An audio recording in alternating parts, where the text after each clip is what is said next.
Go back to the gym, work, because you have more to show.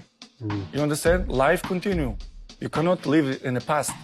I'm really good on that, you understand? I learned by the years that, listen, Cristiano, let's go. Because pain, you're gonna have all the time, uncertainty, and constant work. Constant work, constant work. Doesn't matter what's happening, it's gonna happen in your life, you have to continue. This is the way I see the life. The only way you're ever going to get to the other side of this journey is you have got to suffer to grow. You have to suffer.